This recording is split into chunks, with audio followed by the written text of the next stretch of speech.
welcome to Two Dudes, One Film with Liquid Soap and Icarus.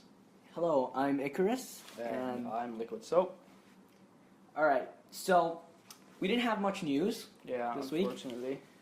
But seeing as how we're getting to the end of the summer season of films. And we also are doing a special because this is 2 movie reviews instead of just 1. Yeah, we decided this week, instead of doing news, we're just going to do AMAs. Well, it's not really an AMA, we're it's asking just asking each other questions. any. Yeah. We're AEAs. Yeah. Neither of us has heard the other one's questions, so we don't know what's coming up. I can't find mine anymore. It's right there. Okay. Alright, so do you want to ask questions No, first? you go first. I go first? Yeah. Alright, let me just get out my piece of paper. I planned this. I really wanted to take out a piece of paper.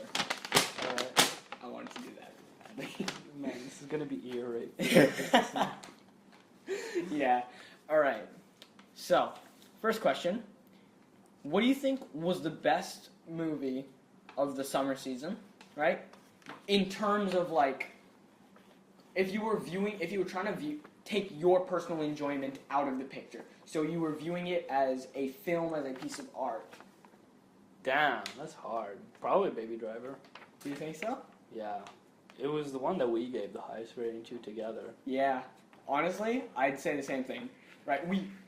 For those of you who might say, because I feel like there's going to be, if anyone watches this, I feel like someone might say Dunkirk. Or listens to this, but yeah. If someone says well, we'll give you our thoughts on Dunkirk later on. Later on. But what I'll say for now is Dunkirk, sure, I think it's a really solid movie, but Baby Driver brings something to cinema which we haven't seen before, you know? Yeah. Like a new experience, and that's why Baby Driver was just more fun to watch for me. Not only as just, I know you said leave your own enjoyment out of it, but I appreciated everything in this movie more. I just appreciate everything more. Yeah, that's fair enough. Maybe except I felt like the cinematography in Dunkirk was better. Just some of the shots. Yeah, perfect. Yeah, it was beautiful. I think it was really nice. Those are beautiful. Although I love the cinematography in Baby Driver as well. Yeah, but I feel like Baby Driver was edited better. The editing in Dunkirk... Okay, but the whole point of Baby Driver was the editing to the music. But exactly. So sure. If it's edited to the music, and that's what's so special about it, then the editing is better. Yeah, fair enough, yeah. All right. Okay. And What about you? Same thing, dude. Okay. Yeah? Honestly, you saw that coming. Yeah. You know how much I love that What movie. about the... from the movies that we've seen, so obviously we haven't seen every movie this summer. Yeah. I will eventually, hopefully. To be honest, though, I don't think there's... Unless... What movie did you avoid? Did I avoid? Yes. Did I avoid? Well, there's one movie that I kind of wanted to watch, but I just haven't really put effort into going to. There's Valerian. No, but okay. You still want to watch Valerian. I don't actually want to. I keep saying that just to screw with you. What movie did you say, I am definitely not going to watch this at any cost? No. Okay, actually, I have been avoiding Dark Tower. Okay. Yeah? I have a friend who's like, never it cared. looks cool. And I'm like, no, it doesn't. Please don't say that. It looks kind of lame, yeah. It looks very lame. It's like okay. The first thing is, the kid looks like the obligatory annoying kid. Like, we talked about this earlier, and I said not all kids in movies are annoying, but the ones that are annoying have a certain aura to them, if you know what I mean. Yeah, he looks like he could be called Kevin or something. That's actually the perfect description. He looks like he could be called Kevin. Yeah. If you look like you can be called Kevin, please don't act as a child. Or just change, like, everything the way you, like, that looks about you. Yeah. Get plastic surgery if you think you look like a Kevin. Honestly, it's most of the time it's just the hair. Just don't let your mom decide what your hair looks like. Oh, and don't wear like a hoodie, like a weird type of pullover hoodie, you know? Yeah. You know, like a really bland one. Yeah, you know? and just don't be white. That would really help your cause. That would help your cause a lot. Yeah, definitely. So yeah, Dark Tower. Okay, so there's a kid, right? And there's other parts where I'm like, this looks so... Okay, so there's the part, and this is the part which my friend was like, this looks cool, right? There's this part in the trailer where he's like, I fire with my heart, and I'm like, That alright. was lame. That was dumb. That was lame. Maybe in context it's cool and endearing or whatever, but in the trailer it was dumb. It was so stupid. It was pretty. And then he fires with his eyes closed, and it goes through like a bunch of like bed sheets and walls, and then hits the guy in the heart. And I'm like, why? why? You could have just, I don't know, done something cool. Like, okay, here's the thing I don't think a lot of writers understand. People don't find it cool when someone has godly powers. What's cool is when someone is similar to us and they manage to pull off something cool. That's why people love Batman, right? Yeah. Batman's just a normal dude, but he pulls off all this Yeah. cool stuff, you know? Yeah, true. Or if someone has godly powers and uses it for fun stuff and it Yeah. just abuses them. That's fun. Yeah, like, Superman isn't really meant to be a fun hero or an intense hero. I don't think people get that. Superman is meant to be an ideal hero, right? He's someone you look at for the hope, not for, you know, whatever. I'm getting lost. way off topic. Anyways, I avoided Annabelle Creation because that just looks like trash. What's that? I haven't heard of that. Okay, basically, after the success of The Conjuring, right? Yeah. An original horror movie. Well, kind of original, yeah. They decided, oh, let's make a franchise out of this, and it's going to consist of like 7 movies. It's like The Conjuring, Conjuring 2, Annabelle Creation. I'm pretty sure there's like an Annabelle Wasn't 2, the Conjuring 3, Crooked Man, something about a witch. Really? That's 8 movies right there. Wait, wasn't the Conjuring... I might be wrong about this. Wasn't the Conjuring, like, the one that was based off, like, stories that a family said? Like, yeah, family, basically there was like happened. these 2 basically ghost hunters that are kind of famous in the ghost, I don't know. But basically there's like these 2 kind of famous ghost hunters that were like investigated 2 really big things. One of them was like the Amityville Horror. And What's the Amityville Horror? it's just watch the movie. No, because The Conjuring and The Conjuring 2 are actually really like good horror movies. They're not bad. I enjoyed them. I don't know. I'm not going to say I don't like horror, but I can't really watch horror alone, to be honest. Yeah. It's not... I watched it with a friend. Alright. But yeah, they're basically turning it into a franchise, and I just couldn't be bothered. I don't even know. It might be a good movie. I just avoided it at all costs. Yeah. I don't know. It's like... Anytime something was fine standalone and someone tries to turn it into a franchise, you're just like, why? Like, it could be a great franchise, but you're just like, why? Like Wreck-It Ralph. Like, we have so many franchises. Yeah. Stop. Yeah. Alright.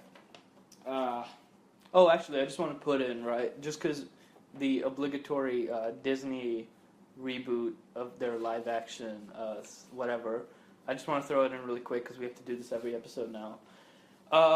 I watched some of Beauty and the Beast on the plane, and yeah, it looks pretty bad. The live action one. Yeah. And the animated one was good. Alright. It doesn't look partially just because the animation is so beautiful. Yeah. In every Disney movie, it's ridiculous. Yeah. Wait.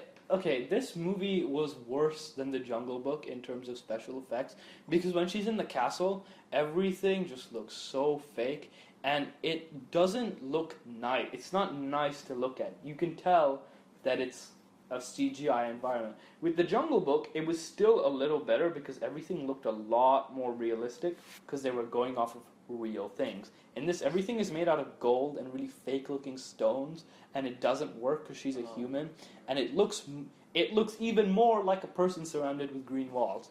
I just don't feel sorry for Emma Watson because she's not a kid and she's not confused as shit as to what's going on. That little kid would have been so confused. That little kid was like thrown in there, and they're like, "All right, we know you're 7, but we're gonna try and explain it. We're gonna animate a bunch of stuff around you. Now act." Yeah. See, I don't feel as bad for Emma Watson, and I'm pretty sure there was actually a dude there playing the Emma Beast. Watson turned down La La Land to take this part. Yeah, and it wasn't. When the reviews come in and they're like, "This was a terrible idea," can you imagine? Well, no, it wasn't badly reviewed. Was it not? I don't know. No, I'm pretty sure it did well. Really? I'm not entirely sure, but I can't imagine the reviews are good. Like, I don't necessarily think they're bad, but I can't imagine they're good just because I feel like most reviewers... 71%. Okay, yeah, that's 71% Rotten Tomatoes, which means 7.4 IMDb and 65% Metacritic. Okay, so that's okay. So, yeah, it's okay. That's not great. This thing, I didn't expect it... Like, even if it were a really solid movie, I wouldn't expect any good ratings because all the critics would be like, yeah, you had this, but it was beautifully animated, and now you just made it with a bunch of ugly people. What? Yeah. It's like, like that's the thing with, It with wasn't Disney. need The to reason be. it works so well with animation is because all Disney stuff has this like magical fairy tale idea to it. As soon as you it's start literally doing that, a beast in a castle. I mean, it should be animated. exactly. As soon as you start putting real people in there, you kind of lose the magic Yeah. that makes Disney animated movies so beautiful. Right? I feel like if this was an original movie, it wouldn't have done as well at the box office. Oh, definitely Yeah. not. Yeah. No, it might have still done pretty decent though, just because Emma Watson's name carries a lot of weight. But it definitely wouldn't have done as well. Yeah. That's true. Mm. Okay. Is that all the follow-up we have? 'Cause Yeah, I don't really remember anything from the last episodes because it's been a long time. Yeah, fair. All right, so back to questions. Yeah. After this year, like not just summer, after like so far where we are in the year, who is now like on your radar for upcoming years? Like any director, producer, conductor. Jordan Peele. Jordan Peele. Yeah, because he said he's going to make more movies and Get Out was good. Okay. I mean, very good. That's a pretty fair thing to say, I think. Yeah, I that's think very I think everyone's going to have their eye on Jordan Peele now, and he's going to get a lot more money for what he did. So, yeah, definitely him. Yeah. Anyone else? Any actors even? No. Fair enough. No. Yeah. I don't really think so. I don't really care much. I don't know. That's fair. What about you? Do you think? I'm gonna have my eye more on Edgar Wright. So I liked Edgar Wright. I already I love I love Scott Pilgrim versus the World, and I do like The both Cornetto Shaun of the trilogy, Dead. yeah, okay. I haven't seen At World's End, but I've seen the other two from the Cornetto trilogy, Yeah. and I really like both of them. But I'd never really been like looking for Edgar Wright movies. I think after Baby Driver, I'm gonna be on the watch because like Yeah. was Scott Pilgrim his latest movie before Baby Driver? He was gonna do Ant-Man, but Oh, that okay, didn't right. work out. So Well, yeah, Scott Pilgrim. So his basically. two latest movies are two of my like instant top 10 movies after I saw them Yeah. for the first time. So I'm definitely gonna have my eye on him, and I think I'm also going to maybe try and see what Kevin Spacey's up to. I took a look at House of Cards, and I've already told this to you. I don't know. I thought the first two episodes were. I thought the first episode was strong, and the second episode was like okay, but it's not the kind of thing I want to watch. But I'm gonna have my eye on Kevin Spacey because I loved him in Baby Driver, and if House of Cards has anything going for it, it's Kevin Spacey. Oh, okay. Someone else that I would probably keep my eye on is Elle Fanning. Just because she was in 20th Century Women, which I really liked. Neon Demon was great, and then I saw the trailer for The Beguiled, which isn't out right where we live here. I think it's out in the U.S. maybe, but that looks amazing. And I was like, she seems to be in some really great movies. So, I was just like, damn, okay, she seems to pick her movies pretty well. Yeah. So yeah. Apart from that, no one else. No, I never really thought of that before. Yeah, I don't know. It was a weird question. I was like, let's see if Yeah. I can catch you off guard here. Yeah. Okay, now this one's gonna be really hard. Who's your favorite Care Bear? What? Dude, I swear, I've never seen. I've never. no, dude, come on. Come on. Everyone's got a favorite Care Bear. Okay. You know what? I don't know a single Care Bear's names. I don't even know what their name. Okay, I'm gonna just search it up really quick. And yeah, this pink one. Looks I was cool. actually about to say the pink one with the hearts. I was gonna say the purple one, but there doesn't seem to be a purple one. Yeah, of They're course there's all a purple one. Okay. They're all just random colors. Oh wait, there's about 4 blue ones, 5 blue ones. I mean, honestly, they all look the same. Yo, does that picture have their names? Yeah. Oh my Oh, god. yeah. There's a lot of them. They have this entire. Wow. Wow, this is more complex than the Marvel Cinematic Universe. The Do Your Best. Polite Panda. He's my favorite. Because he's a panda. Yeah. What other reason do I need? Yeah, fair. Okay. Hey, America Cares Bear. That's mine. USA. USA. I'm just saying, America's the greatest country on earth, and that's why we need the America. You're Cares just saying Bear. that to annoy me. Yeah, definitely. Yeah, Okay, what's your next question? What's your opinion on like superhero movies as a whole right now? Like the current ones, where you think it's going, your thoughts on that, what you think they should do to make it better, whatever. Just rant about superhero movies. Yeah, they're fine. I mean, they're not very. They're really good factory products. I don't know how to explain this. Yeah, You know, yeah. they do a good job at being movies, but they don't do anything inventive. Yeah. Ever. It's like when you walk into a Toys R Us, you are like, these are a bunch of very well-made products, Yeah. but they are nothing more Yeah. than products. Yeah. Or even there's just nothing. You know how there would have been like one really imaginative superhero movie if Edgar Wright had stayed on Ant-Man, Yeah. but they let him go because he was trying to make a movie that wasn't factory made, right? Yeah. They're yeah. not necessarily bad. There's just nothing cinematic about them, you know? Yeah, yeah. There's nothing. Honestly, at this point, it feels like But the comic I books. will say, You know, they're just trying to pump out a bunch of random ones and then yeah. bring to But them I together. will say, it's getting different. I mean, movies like Deadpool and Logan, sure, are still kind of products. Well, Yeah. Deadpool more than Logan is a product.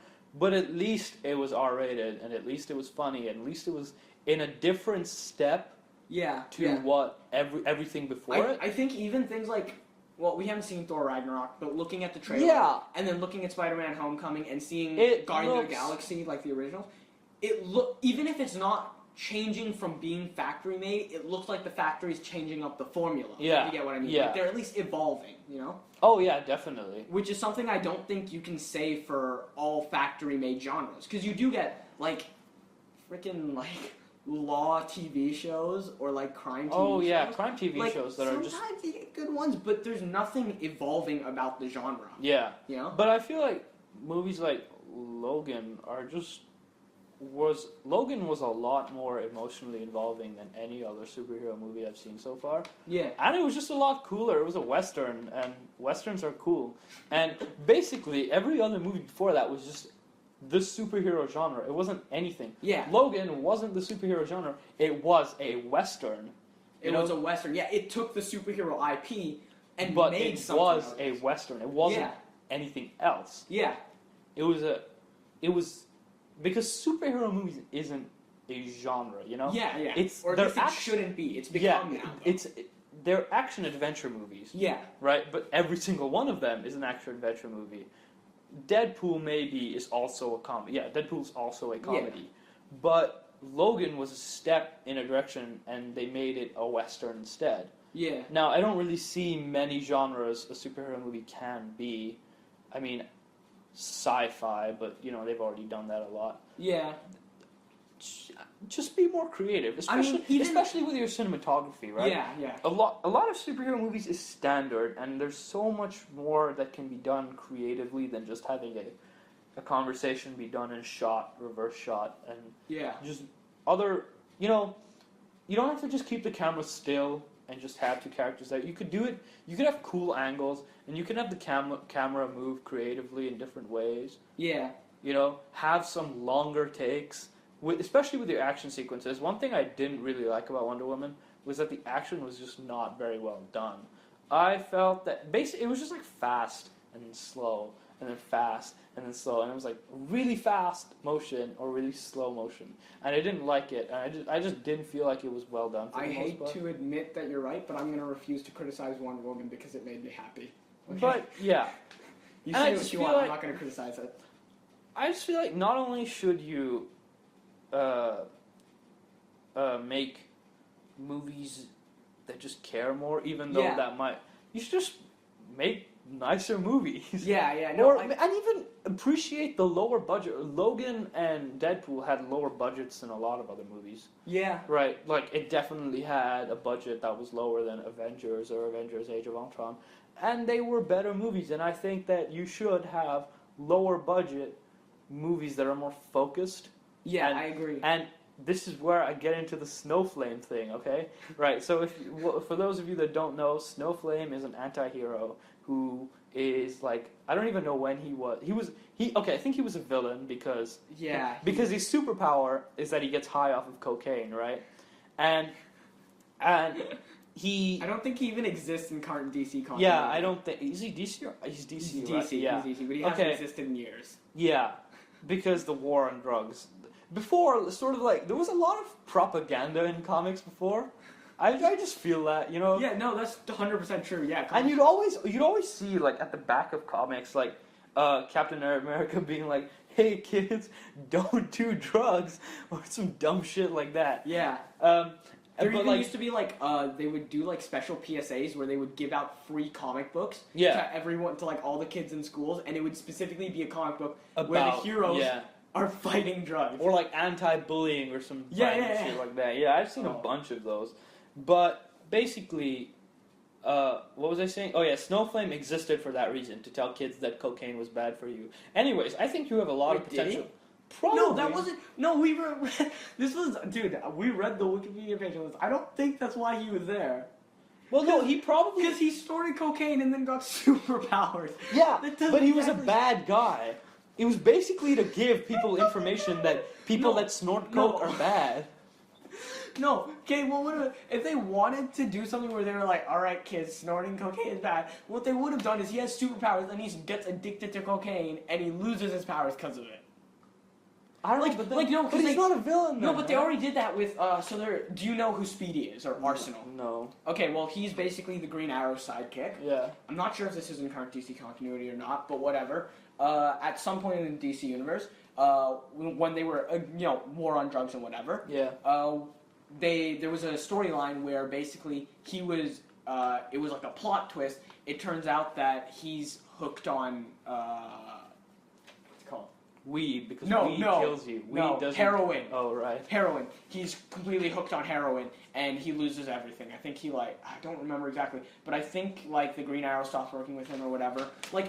That's how they fight drugs. They're like, look at what happens to the good people. Okay, anyways, I still think that R-rated Snowflame movie in the Colombian jungles where he has a machine gun, right? So I don't remember Snowflame's powers, but it doesn't matter because no one cares about Snowflame. Literally, what you need to do is just reinvent this character, give him super strength, right? Make him like Bane, right? Where every time he has cocaine, like Bane when he inhales that thing, when he inhales venom, he becomes super buff, right? Same way, Snowflame taking cocaine just becomes super buff. His veins pop. He gets a machine gun. His eyes turn red, and he just runs into the jungle and guns down all these poor Colombians, right? Okay, listen, right? So basically, he works for the cartel, right?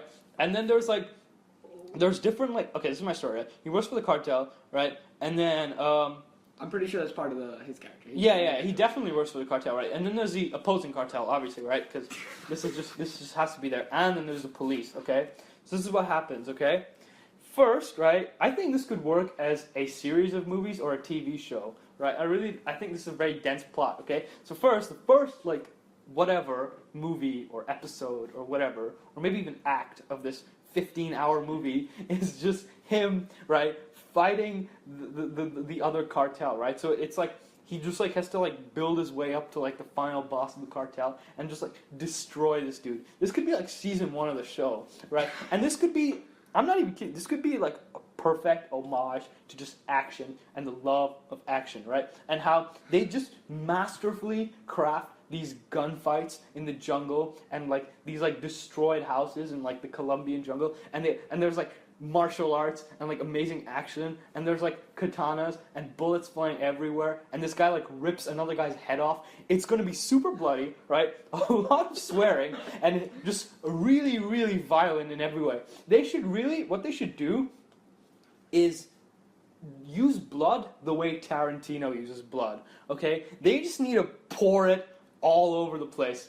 It should just be red everywhere, right? And this guy, and then, right, okay, then the war on drugs from the police, funded by America, right, comes, and they're just no, the Americans are evil, we need to stop this. So they assassinate, the entire cabinet, right, or the entire parliament. They just blow that shit up. That's the season finale of season 2, right? And then he just guns down everyone, and he's yeah, we did it. Now we're so powerful. And the cartel forms the government, okay? So now, literally, the entire nation of now it can't be Colombia because they just like sue the company or whatever. So This would be like some state. You know how like they always create. I'm gonna cut you off on your tangent. No, I heard you talk about Snowflame so many times, and I still have no idea what you're saying. Listen, but the listener is so interested, right? All right. So okay. the cartel forms the new government, right? And Right. Snowflame's like, yeah, and then they just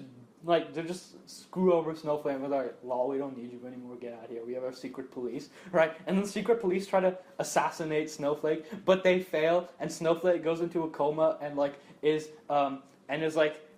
kept for what is it? Like someone harbors him, like a hermit or someone just like harbors him in like a cave somewhere in Colombia for like 5 years, and then 5 years later he's all like bearded up and like he's like completely like he's sort of like Wolverine at the start of the Wolverine movie, not Logan, but like the 2013 Wolverine movie, where he's just Wolverine Origins? No, not that one. The one in 2013, the Wolverine movie, right?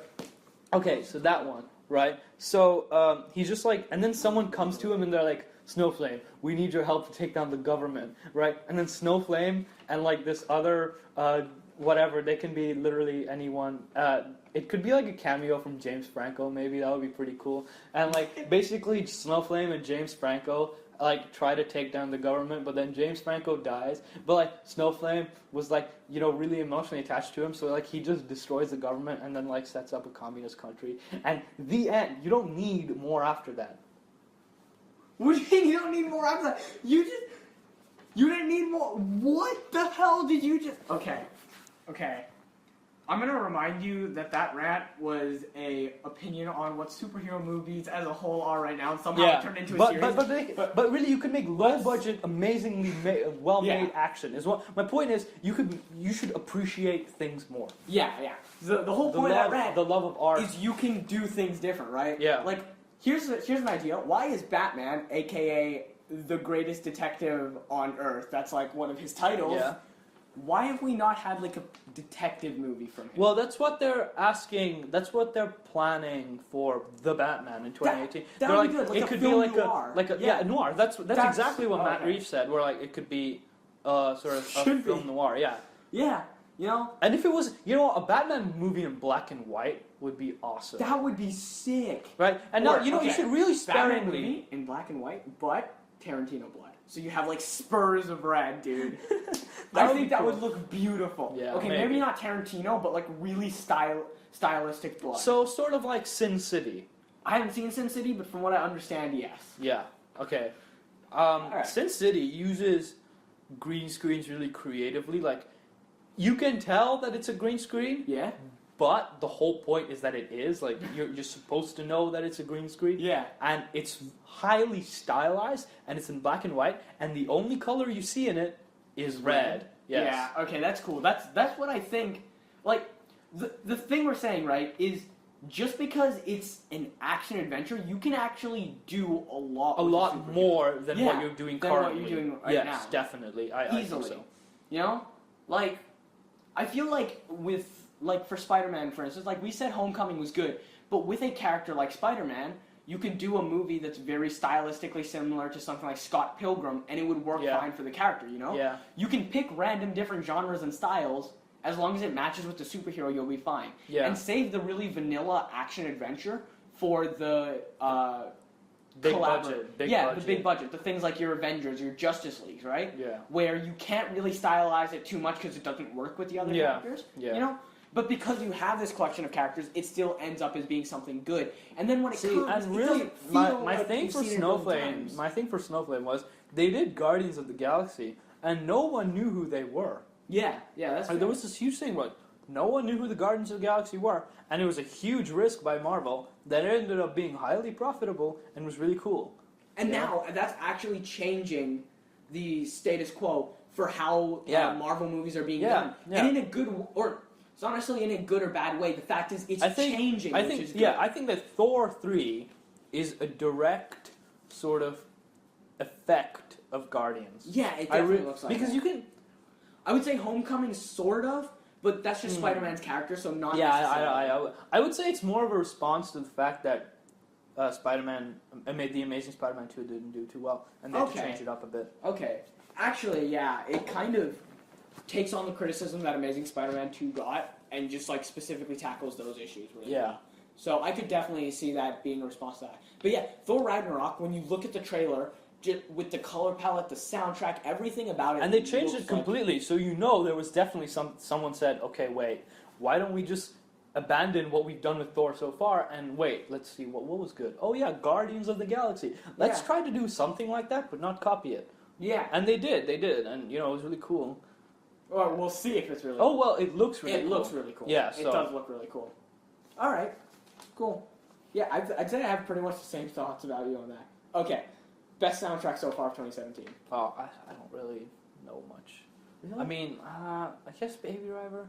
Atomic Blond was pretty cool as well. Atomic Blond was good.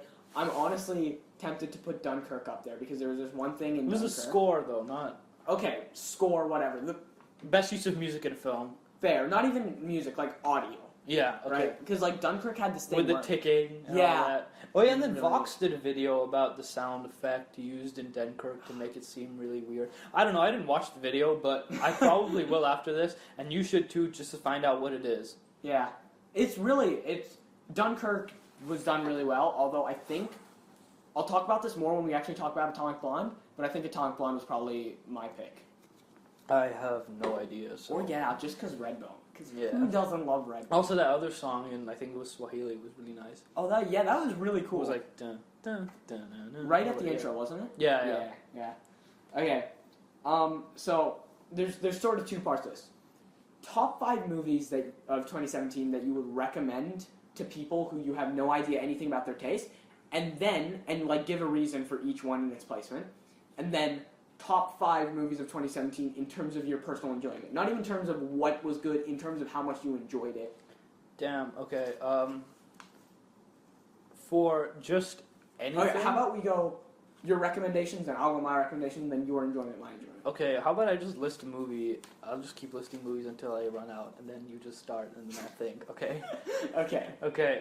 Number 1. Okay, to recommend to someone I don't know at all. Yeah. Get Out. Oh, okay, yeah. Because this is a movie that can, I think, be enjoyed by almost anyone. And it's because this is not... So, people say that they don't like horror, right?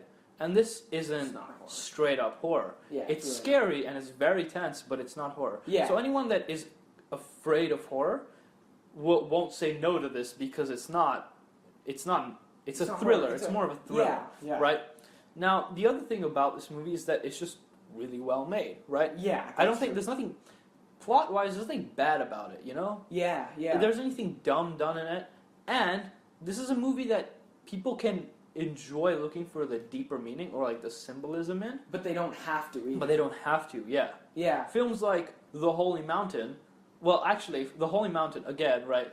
It's got a lot of symbolism in it, but it's just so weird and like fun to watch that you don't necessarily have to look at the symbolism in it. Yeah. You can be like, wow, there's like lizards and frogs fighting in a miniature city while everyone is watching. How cool. Okay. So in comparison to what you said, I think something like Dunkirk requires you to think to really get anything. Do you out of think it. so? I think so. I don't think you can just watch it and walk out. Yeah, Like, you can. Come on. Why not? no, it's because it's not like it's particularly action packed. Yeah. It's not like true. it's particularly funny. None of the characters are particularly entertaining. Okay, that's right? fair, yeah. You know, it's something that wants you. It's not even like you have to think about it to enjoy it. The movie is begging you to just give a moment of thought to the people whose lives were on the line in the World War. You know, it's just trying to ask you to appreciate that, right? Yeah. But either way, whatever its noble reasons for it are, Mm-hmm. you need to think to really get anything out of it. While with Yeah. Okay, I see what Get you're Out, saying. yeah, you don't have to look below the surface. You know, you don't have to think about it to enjoy it. That seems fair then. Yeah, so I'd also put that as my number 1. Okay, I can't think. I'd probably put. Now it's. That would get slightly harder. I'd say Logan. Okay. I'm not entirely sure about this, but I feel like Logan can be enjoyed by anyone who likes superheroes. All right. Really? Yeah. Well, I I mean, haven't seen it's a it. Wolverine movie, so I think anyone that really likes the X-Men or like superhero movies in general will find it pretty cool. plot-wise, because there's a lot of cool stuff going on. Yeah. But anyone that enjoys westerns, of elements of westerns, can also watch it. Anyone that enjoys perhaps a thriller and like some nice, well-shot action Yeah. will enjoy this. But it's not just action-packed. Like, there's other stuff going on. Yeah. Although not too much of it, but there is still other stuff going on, no doubt. So I think that, yeah, Logan would also be an acceptable movie to recommend to anyone that I don't know. Okay. Yeah, that's fair. So, yeah. I would probably put Dunkirk, just because I feel like with Nolan movies, some people love them. I don't know, I feel but like no some one people, ever dislikes. I feel like some people might dislike Dunkirk, you know? You think so? Okay. I don't know. It just doesn't feel like a movie that everyone would like. I can think that someone would say Dunkirk was boring. I can imagine that, but to be quite honest, I don't know. I feel like Dunkirk has enough going for it. It has enough a wide appeal where even if you don't walk out being like, that's a good movie, if I were just recommending to any random person, I'd be like, Dunkirk, just because I know if you bought your ticket and you walked out, you wouldn't regret it. Even if you weren't like, that wasn't a great movie, you'd still walk out thinking, oh, I don't regret the decision of buying this ticket, you know? While with other movies, I feel like if you're not into what they're about, then you'll walk out feeling like that was a waste of your money. Okay, fine. I see what you're saying. I guess. Okay. I guess, yeah. Okay, okay. That seems fair. Me. Oh, Trapped. Okay, Trapped is not an English movie, by the way. It's in Hindi. But it's still good. And I'm going to just, like, assume that this person that I don't know anything about won't discriminate. That, like, won't say, okay, it's a movie in a language. In a different language, yeah. So I'm just going to assume that they're not going to discriminate, but Trapped is just really well made all around. It's, okay, basically, Trapped is about this guy that gets, like, stuck in his apartment, and he can't get out. And it's just a really well self-contained movie, you know? This one guy carries the whole film on his back. And I just really like it. I don't think there's anything wrong with it, actually. You know? Yeah, no. I get you. I haven't seen it. Also, the music in this movie is pretty haunting. Like, watch the trailer and you're like, holy shit, it's one of the really well-made trailers. Just because of the way they use sound in the trailer. All right. What about you? I guess for my three, you can clearly see that I'm still, like, scrolling up through the movies, trying to remember, like, everything that's come out. Oh, there's nothing above that, trust me. Yeah, it's just complete. I'd probably go three, like... What movie would you not recommend to anyone? What? Okay. What movie would I be like, don't watch? Yeah. And if you don't know them, what would you say? Okay, I should probably know more about your War taste. for the Planet of the Apes, definitely. Yeah, I'd say if you're not a fan of the movies, you probably shouldn't watch it. Yeah, War for the Planet of the Apes, and honestly, Atomic Blonde, because if you're not into action, then unless you can like appreciate little puns to do with obscure rock, or not obscure, but if you can appreciate unless you can appreciate little puns to do with rock songs, or you like action, there's no reason for you to see Atomic Blonde, I think. Oh, right, yeah. That's what we're talking about, Atomic Blonde. I forgot for a second what we were saying. I was trying to figure out what you were talking about. So, I think not recommend, I would probably... unless I knew more about their taste, Atomic Blonde and... Yeah, I'd probably not recommend John Wick Chapter 2, and I just don't think everyone would like it just because it's violent. I just think that not everyone likes action. Just... No matter how well done it is, even if it's The Raid. I don't know, but like, okay, I haven't seen John Wick Chapter 2, but I've seen John Wick Chapter 1, and I know you don't really need to see Chapter 1 to watch Chapter 2. I feel like you could enjoy. Yeah, you can enjoy Chapter 2 without watching Chapter 1. Yeah, I've seen Chapter 1, I haven't seen Chapter 2, but I feel like John Wick's action is like kind of is cartoony enough where like most people enjoy it. Yeah, but I just think that some people would see it as mindless violence. You know, some people see The Raid as mindless violence, no matter how much appreciation it has for martial arts and the art of fighting. People will still see Raid as a really, really densely packed action movie with absolutely no writing. Okay, all right. And I feel like people might just say the same about Raid, where it's just, with the same about John Wick Chapter 2, where it's just a movie that has a lot of action in it, and if you can't appreciate good action, you're missing a lot of scenes in the movie. You will just be sitting there saying, nothing's really happening. Yeah. Also, It Comes at Night is another one. It's a horror movie, but it's just really intense and slow burning. Okay. A lot of people might say nothing really happened in this movie when a lot really happened because the building up of tension is what was so special. This is the director Trey Edward Strauss. His other movie Krisha as well. You could literally say nothing happened, even because a lot of it is just conversations. Like a lot of the movie's conversations, but there's like shit brewing under these conversations. You know, it's like there's some really serious stuff going on under the conversations in this movie. And you learn a lot about the characters. And if you really, really care about the characters and the way the dialogue is written and the way this movie is filmed, right, then you will say, oh, wow, this is getting really intense. And you're about to see that shit's about to hit the fan, and there's going to just be this explosion of emotions, right? Yeah. But before that, it's just a lot of tense family dialogue that I don't think a lot of people can sit through. All right, that's fair enough. And two other movies that I recommend to people, Baby Driver and Okja. Baby Driver more than Okja, but I think that Baby Driver can be enjoyed by a lot of people. Yeah. Less people than maybe a movie like Get Out, but still a lot of people. Some people didn't. Some people isn't like super violent. Some people didn't like Baby Driver because it wasn't written well, but you could still. But it's still an entertaining enough movie. Some people would complain that I don't really care about the characters, therefore this movie isn't for me.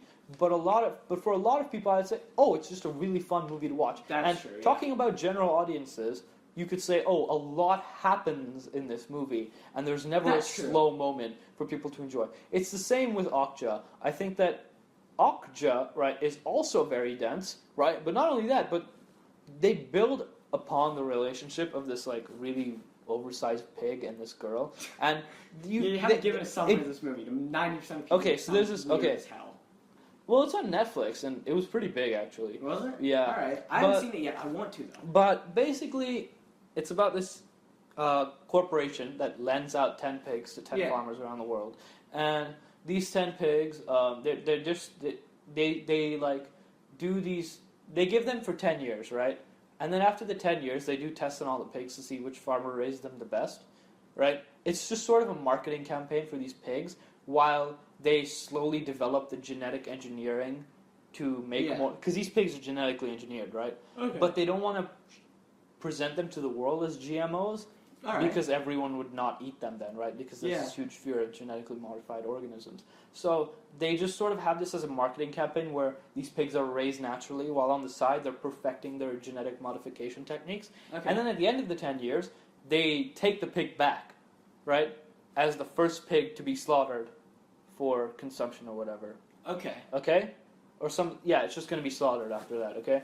But this girl and the pig grow up together, basically, and they have this huge emotional bond. And the rest of the movie is basically her trying to get the pig back and working with other people to expose this corporation. Okay. Now, this movie is just really, really nice. It has a really happy ending. There's never a dull moment in it, and some of the action is filmed awesomely. You know, it has an interesting cast of characters. You know, it's just everyone's just really interesting to watch. Yeah. And it's a solid like 6 or 7 out of 10. Okay. It's never slow. I think one of the main things is that the movie has to be a movie that's not slow. You know. Yeah. Yeah. A lot has to happen. Anyone. Yeah. A lot has to happen in this movie for it to be recommendable. Yeah. For it to be easily accessible. I think movies that have a lot of emphasis on dialogue and character building with just small moments in them aren't going to be... Or movies that are just too weird, you know? I feel like The Lobster might not be appreciated by everyone. Yeah. Because... Oh, no, definitely not. Because, like, people might just say, wait, why is everyone so calm about everything? Yeah. And I feel like they're just missing the point. Yeah. It's hilarious because everyone doesn't give a shit. Yeah, I feel for a lot of people where movies isn't a hobby for them, it's just a thing that they will put on every now and then and turn off to. Yeah. Something which has a more subtle or slow burning thing just isn't worth their time, you know? Yeah. For my last two then, of recommendations surrounding people, I'd probably go Spider-Man: Homecoming than Wonder Woman, or the other way around. Oh, okay. Just because I think they're both. If you like superhero movies, then they're both really good. And if you're not into superhero movies, I think both of them, Wonder Woman more so, are accessible. Like Wonder Woman, if you like timepiece movies, then there's enough in Wonder Woman for you to find it enjoyable. You know, I think if Wonder Woman's enough of a different type of superhero movie for there to be things for people who aren't into superheroes. Okay. And I think Spider-Man has enough. What's his name? What's the actor's name? Tom Holland. I think Tom Holland has enough charisma and the writing has enough comedy in it to get someone who's not really into superheroes enjoying it. Okay. Yeah. Oh, and wait, one more movie I want to recommend, even though it's not in the 5. Everyone's favorite movie, the Emoji Movie. Just watch it. Just give them your money. No, I'm just we kidding. discussed this week. Don't. Please give them your don't. money. Yeah. No. It's just give your money to Atomic Blond just so that he doesn't get kicked off of Deadpool 2. We'll talk about that later. But even if you don't like it, whatever we say, still give your money to them, please. No, I'm not forcing you to watch it. I think you should watch it because it's good. But Yeah. we'll get to that later. I don't. Okay, and now this will be just like a quick fire because we were trying to like do in terms of recommendations. Quick fire. Your top 5 favorite of this year in terms of enjoyment. Oh man, I personal don't know. enjoyment. It's like Get Out, Atomic Blonde, Dunkirk, Spider-Man, and like one more. All right. One more. I go like Baby Driver, Atomic Blonde. Oh, and Baby Driver, yeah. Yeah. Yeah. Okay. Baby Driver, Atomic Blonde, Get Out, Wonder Woman, Spider-Man. Okay. Are you sad that you missed any movies this year? Sad that I missed any movies. There are some movies that I'm anticipating, which I would be sad if I missed. Oh yeah, movies that you are anticipating that you'd be sad if you missed. Hitman. The Hitman's Bodyguard. Oh, do you Why? want to go through the trailer for that? We'll watch it in a bit. Okay. Or I'll just do one. Okay, I'll just tell mine. The Killing of a Sacred Deer because I love The Lobster and I love Dogtooth. Yeah. The Big Ild. The Big Ild because it has Elle Fanning in it and it just looks batshit crazy. Star the trailer. Wars. No, okay. Here, I'll just watch Star Wars. Let me explain why I'd be sad if I missed it. Right. Everyone There's would a talk chance. about it. No, there's a chance that this Star Wars trilogy, with the way it's been going so far, might become another classic and like really solidify Star Wars as a legendary series for the future. The prequels, and if so, the prequels are a classic, man. Have you ever been to r/prequel memes? Dude, it's the greatest subreddit on Reddit. If so, when one day, hopefully my grandchildren are like, "Hey, let's watch Star Wars movies or whatever," and I'm showing them the classics, I can be like, that's what 7, 8, 9. I watched these, and I can be like, I watched these as they were coming out in cinema. Like, I just feel like that'd be a really cool thing to, like, bond with future whatevers over, because in the future, every single movie ever will be a Star Wars movie. Okay, I'm not even kidding. Dunkirk? Nah, let's just put aliens in it as well. Make it a Star Wars movie. Well, I mean, Star Wars Atomic Blonde? More like Atomic Blonde, but a Star Wars story. I mean, the first 3 awesome. Star Wars movies are basically just like every revolution ever, but in space. And the prequels, and then, what was it? The prequels are an intense political thriller, and you can't say anything about that. And the current movies are like, seem kind of just like World War II, but in space. They've even got like a Nazi-ish kind of thing with the like fist in the air. I mean, the original Imperial and like that whole thing was also based off of Nazis. So all of it's just World War II repeating over and over again, but in space. Yeah. The Big Ild, also I said that. One movie I missed that I'm definitely going to watch eventually is Raw, which is about this like vegan student who goes to like med school and like just has this like unquenchable desire for meat after like some hazing ritual. What? Yeah, it's really weird. The Big Sick is another one that I want to watch. Oh yeah, okay. Just because it seems really cool, and I really like. I want to support what's his name. Come on, Gianni. Yeah, just because I want to see more like. It was his idea, right? Because it is based. It is based. Yeah, he wrote it with his wife, but his wife didn't star in it. Yeah, it was him and another actress. And did he direct it? Or no, I don't think he directed it. Well, he was a big part in the creation of it, and I want to see more people from our area of the planet. I don't know how to classify it. India, Pakistan region. Yeah. I just want to see them succeeding in America more and more. Yeah. So I want to support any it minority just for that. Another movie was Buster's Malheart. Now, if you haven't seen the trailer, I really think you should. I missed this movie, but I really want to watch it. This movie is basically like highly original, and the trailer doesn't give anything away, but it looks insane. And it's got Rami Malek from Mr. Robot in it. And okay. But he looks like he delivers a really Well, cool I don't like performance. him in Mr. Okay, Robot. but this movie looks like super original and really weird and fun to watch. Okay. You go watch the trailer. I missed the Last Village. I'm sad about that. Oh god. The Boss Baby, another movie. I'm not kidding. Oh, actually, I'm kind of sad I missed Power Rangers. Not because I thought it was good, but Power Rangers movie. I saw some of the Boss Baby on the plane. Really? Just because the person next to me was watching it. They were also watching Beauty and the Beast. They were like some little kid. Also, they cried the whole flight, and that sucked. But basically. Oh, I also missed John Wick Chapter 2.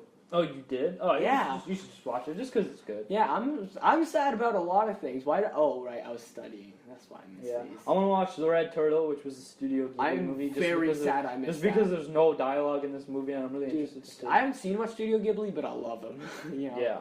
My Neighbor Totoro is so good. Okay, cool. All right. Right then. Do you want to move on to? Do you want to do the trailer? My questions. All right. Okay. Now, last time we discussed Clueless and how you would like to see it rebooted, right? I wouldn't mind seeing it. You wouldn't mind seeing it rebooted, but if you had to pick one movie that had to be rebooted, it would be Clueless. Yeah. Right. Now, kind of in that line would be, what is one movie you would rather have made today than when it was originally made? So not a reboot, that movie just never existed before and was released today. Ooh. Okay. Okay. I'll go first if you want. Yeah. Yeah, you go first. All right. So I watched The Host, right? Yeah. And I just told you about this right before the podcast. Yeah. It's just basically this monster movie, and the whole movie is it's just a really good watch. Apart from the fact that the CGI is really dated, right? And after watching the movie, I was thinking about Alien Covenant and just how you might not like the movie, but the xenomorph looked really nice in that movie, right? Yeah. Like, it looked more realistic than the CGI that was present in The Host. Not saying that the CGI in The Host is bad, because at the time, it actually looks really good. Like, you wouldn't think a movie like that came out in the early 2000s. You'd think it came out in, like, 2007 instead of 2003. Yeah. Still, though, I would just prefer, it would just be a better viewing experience if the CGI was better. Not that there's anything wrong with the movie itself. Well, there is, but I don't know if it's intentionally wrong or not. But apart from that, it would just be a fun movie to watch if it had better CGI. Because some movies have bad CGI, but they're also not exactly the most well-made movies, like the Star Wars prequels. Yeah. Like they also suffer from bad writing and just bad acting and stuff like that. And bad everything. No, not bad everything. I mean, they have some cool stuff, but it's just fair, like the CGI would be better today, and it would be more fun to watch it today than before. So, all right. I would say, okay, this is sort of a cop out because I can't really think of one, but I would like if the Before trilogy, if one of the first two movies was released around this time, and the second or third one or whichever was coming soon, right? Because I love those three movies, and since I've seen them, I've been craving another one. Oh, it's a type of movie series you can keep doing forever.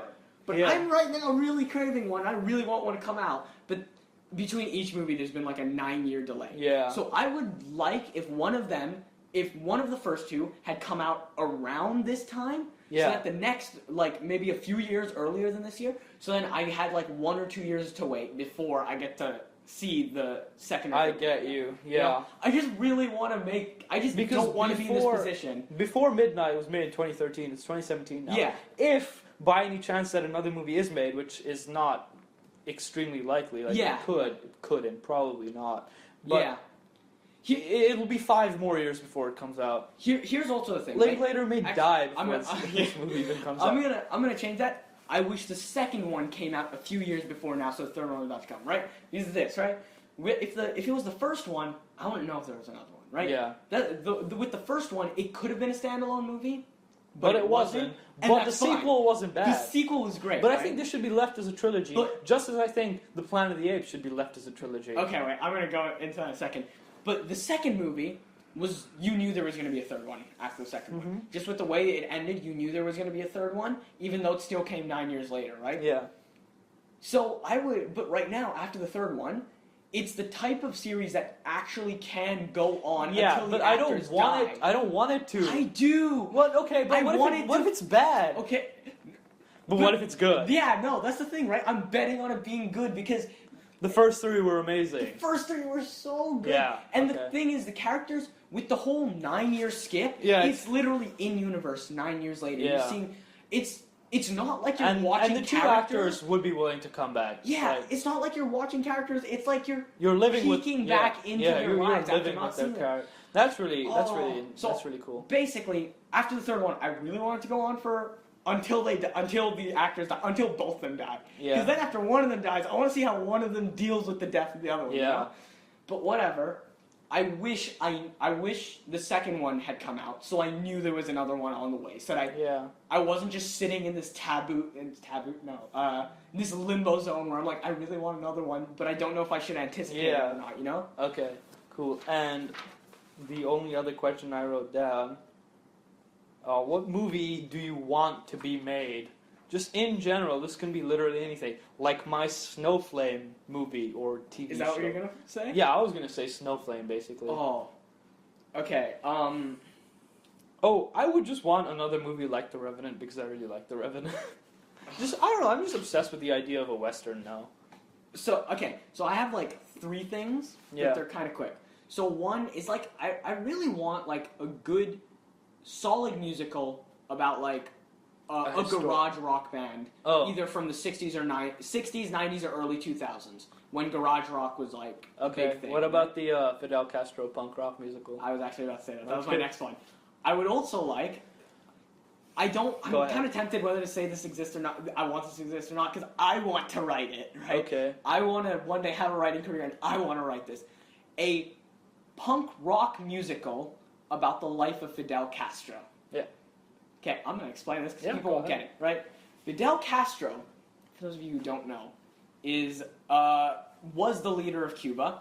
He was one of the leaders of the Cuban Revolution, and then he led the country. And America likes to pin him as a dictator, but I find the more I look into his life, the more it doesn't seem as true. Mainly because I don't see any records of really any other countries calling him a dictator. Don't really see anything saying that they oppose America on the calling him a dictator, but none of them seem to back them up on it either. Yeah. You have people like Nelson Mandela, who, as far as I know, was really liked Fidel Castro. You know, every time I've seen interviews with Cubans, they seem to say that Fidel Castro did a lot for them. You know, he basically eradicated poverty and illiteracy. He brought what was a gutter of a country into being one of the best places for medicine on the planet, right? Whatever, right? And I'm a sucker for This doesn't even have to. You don't even have to like Fidel Castro, but or be a communist. Yeah, but it's a really good thing because Fidel Castro was not this political person who grew up being like, oh, I'm reading Marx, I'm going to start a communist state and whatnot. Fidel Castro is the essence of punk rock music, right? He grew up as a troublemaking kid, right, who wasn't that smart.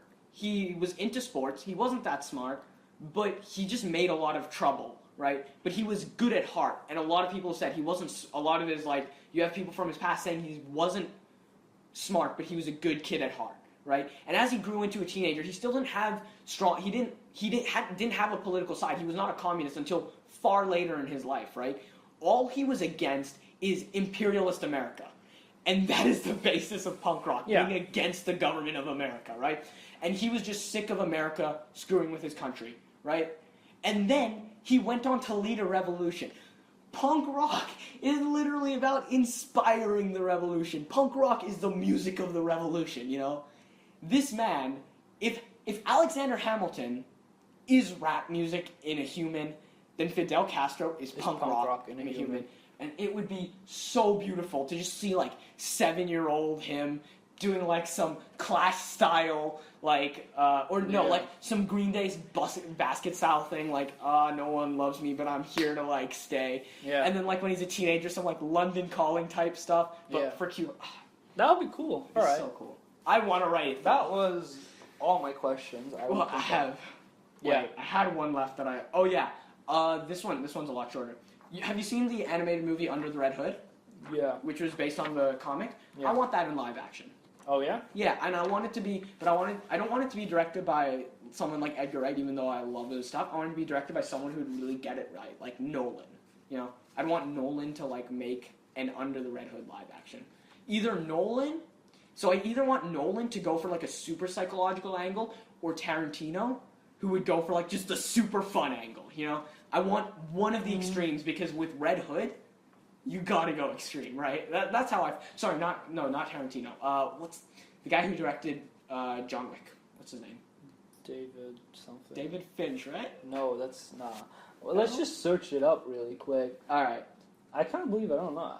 I follow the guy on Instagram, and I still don't know his name. Yeah, so I either want like. So basically, a really well-made action. What either a really well-made action movie or a really well-made Batman movie. But yeah, David Leitch. Right, or Leitch, so or either whatever. David Leitch or Christopher Nolan. Christopher Nolan? Yeah. Nolan, whatever. Yeah. Or Nolan to make a live action of Under the Red Hood. I think that even the director of The Raid, I forgot his name, could pull it off just because it'd be a solid action movie. Yeah. Or the director of, I don't know, the director of Ninja 3 Shadow of a Tear. Now, it sounds pretty cringy, but it's still, for the budget that they had and what they were working with, it's a solid action movie, and I seriously think you know what my favorite action movie is? What? Kung Fury.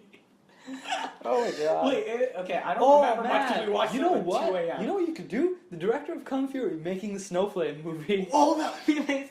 Wait, hold on, just remind me. Because we watched it at like 2 a.m., so I don't remember. Yeah. Did they go back in time and fight Hitler? No.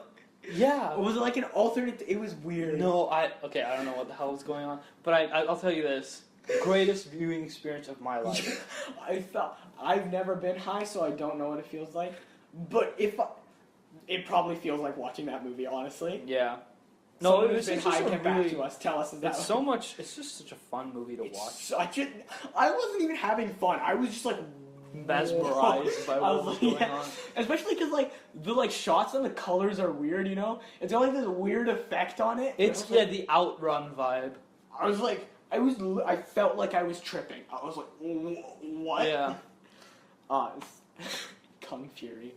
Yeah, I was about to say something. It's also really clever. It's got a very cleverly written pun in its name. I'm not sure if you noticed, but like Kung Fu and Fury. Yeah, I get it. Should I explain it? No, it's fine. I don't think it's very obvious, but it's very, very clever. Okay. So the directors of Ninja Shadow of a Tear. Again, I think this is a movie that could benefit from a low budget. Like, not necessarily... Oh, yeah, definitely. Not low budget like 20 million, but like 50 million. Yeah, like... 30 to 50. Below par budget for a superhero movie. Yeah. Like a Logan or a Deadpool budget. Yeah, you don't want there to be... It's not meant to be massive. If you've not seen Under the Red Hood, please just go watch it. I know it's an animated movie. Do you want Under the Red Hood specifically, or do you just want a Red Hood movie? I want Under the Red Hood. You know, Red Hood as a character, once Under the Red Hood storyline is done, I still like him, but I really love Under the Red Hood because it tackles the psychological aspect of being a Robin, which is something people are always, that's like, whenever you start to like look at Batman from a realistic angle, one of the first things you do is like, he just took kids who have been orphaned and made them fight crime. Like, how traumatic is that? How does that screw with your head? Yeah, he's just doing to them what he did to himself. Exactly. And so which isn't basically right. It's not. It tackles the Robin psyche. It tackles the Batman psyche of him like trying to learn to of him taking responsibility and trying to fix things that are sometimes out of his control and sometimes even his fault. It tackles the Joker psyche of why the Joker does what he does. It tackles... Yeah, plus you get Jared Leto's Joker again. No, because I don't want it to be connected to the I don't want it to be connected to the DC. Too bad. Jared Leto's going to get in there with his cat purring and his really weird odd, not scary at all Joker to just beat someone up in the most gay way with a crowbar. Whatever. Okay. My point is, this is like, it can be such a good movie, and it doesn't need a massive budget because it's about the personal vendetta. Yeah. Right? I don't remember Under the Red Hood. I mean, I do. I get the plot and all, but I watched it, like, it was so good. I probably watched this movie like somewhere between the ages of 9 and 12. I remember it vividly. okay. I don't even remember movies I watched last year vividly. I don't remember what movies I watched last year, but I remember scenes from this vividly because it genuinely did change my outlook on storytelling, and it was one of the things, you know, when I think about the things that make me want to be a writer, you know, One of them is Under the Red Hood. yeah, Under the Red Hood is definitely up there as one of the things because maybe in hindsight it's not that amazing, but as a kid, I'm still a kid, watching that when I was much younger, seeing the way it tackles things like the psyche, you know, I don't know. I want to see that live action done by a director who really gets it. Yeah. All right. I see what you're saying. So, do you want to move on to the reviews then? All right, yeah, let's So, do you want to start off with Atomic Blonde or Dunkirk? Uh, Why don't we just take this coaster and flip it, okay? The side with words is Atomic Blonde. The side without words is Dunkirk. all right. Side with words. What did I say? I don't even remember. Okay, you handle that again. I'm gonna go get myself a Coke. You actually remember which side you're talking about this Okay. time? Yeah, we'll cut the rest of this out. We don't need. I'm leaving it in. Deal with it. Okay, fine. Alright. Okay, side with words, Atomic Blonde. Side without words, Dunkirk. Okay, without words, Dunkirk. Let's go. Oh, without words. Okay. It's Dunkirk. Yeah. Okay, Alright. so. Let's do this. Let's start with our opening thoughts then. You go first. All right. Take the thing. Cool. Oh, God. What do you think? Okay, opening thoughts. I thought Hans Zimmer did a beautiful job, and he was probably the best part of the whole production. Yeah. I thought Harry Styles was very good. I'm going to specifically mention that because I saw Harry Styles in the movie, and I was like, what? Why is he here? Yeah. And They're then just he did doing this. And then he didn't mess it up. He didn't mess it up. He did a really good job. It wasn't like the Yeah. most amazing performance ever. But it was solid. It was you know? fine. If you've heard Harry Styles in it and now you're worried, Don't be. Yeah. Okay? He's not. It's not. The man's on a roll. He could be there just to bring in people, but He still acts well, and he's a decent. yeah, He's got a decent. they part in the utilized story. him well. They didn't necessarily ask him to do things he couldn't do. Yeah, I don't know. So- He delivered well. Yeah. I would say that it's pretty slow, but it's a really good watch. Yeah. You know, it's also really touching. It's not about picking sides. You know, It's not about these guys are the alliance and these guys are the enemies. It's about these men are going to die, and there's 400,000 of them. Yeah, it's like it's. I don't. And even you say don't it's that. want them to. I would say it's like this is what happened when people went to war. Yeah. You know, let's take an hour and a half, 2 hours, however long it is, and let's just try and recreate what they had to go through and appreciate that. Like, I'm not even from a country that was very involved in the war, Yeah. and I still have so much appreciation for all the men. I have so much appreciation for all the men and women who are in the American army and go into countries and kill civilians and do terrible things, because I know that the only reason they're doing that is because they agreed to be a slave to their government, because they want to fight for the best of their country. Yeah. And they put themselves in traumatic experiences to do that. And this movie's just about taking a moment to be like, they're not in a war. These people aren't soldiers. They are normal people who were drafted into something that was purely political, and they shouldn't have been a part of. Let's take a moment to appreciate what they went through, you know? Yeah. And I think if you're someone who's really into history, you're really into the wars, you're very sympathetic towards that, or you have a family member who's been through that, and you have even the slightest amount of appreciation or sympathy towards people who are in the war, then there's a lot for you here. It's something that you can watch and you won't necessarily love, but you can appreciate and you'll feel something. Also, I want to say that the use the beginning, especially, the lack of dialogue was a good thing, and I really like. I don't know how realistic that was. I don't know if people talk much or not, but it was good. They conveyed the point really well without having any dialogue, actually. Yeah. That entire opening sequence with the gunshots and anything, I think they might scream a couple of words here and there. That I might not even be right about that. Yeah. But I know that especially the main character doesn't say anything. I wouldn't say there's a main character here. Well, no, but the main character of that bit, that segment, the person that was the young guy. Oh, okay. Yeah. Right. That segment, at least, Yeah. he didn't say anything. Yeah. And you were just sort of experiencing this with him. Yeah. But I would say that my emotional attachment to the characters was kind of like less. Yeah. Okay. I don't like when comparing this to like another war movie like Saving Private Ryan. Yeah. I just felt that the way Saving Private Ryan is constructed is really smart, and here's why. Because the way it's done is they throw you into the action, right? They put you in this like horrible situation. You're witnessing all this death. You're basically bewildered, right? Yeah. Okay, and you're just left like, holy shit, what have I just seen? You see men with their guts hanging out, people are dead, there's a lot of blood, and the entire scene lasts around 30 minutes, so you're exhausted by the time it's over. And when it's finally over, right, you have these characters, and then it slowly builds up with them, right? And you slowly start to grow attached to them until the climax, where there's another action scene, and it's not as big, but it's a lot more personal. And you really get mad at a lot of the characters. You feel sad about some of the other characters, and you really hate or love the characters. And there's betrayal, and it's just really well constructed. With this, we're kind of thrown into the situation, right? Just like in Saving Private Ryan. But I would feel like there are bits and moments that I'm like, okay, I really don't want him to die. But for the most part, if someone dies, I don't feel it, Yeah. I'm not feeling tense for any of these characters. Yeah. I don't want them to die, right? Yeah. But I'm not. Like okay, so these are spoilers now. But when the dude on the boat, played by Cillian Murphy, when he pushes that kid down into the depths of the boat, and then that kid hits his head and dies, right? I didn't really feel much hate towards him because I didn't like the kid, and there was no relationship established. Okay.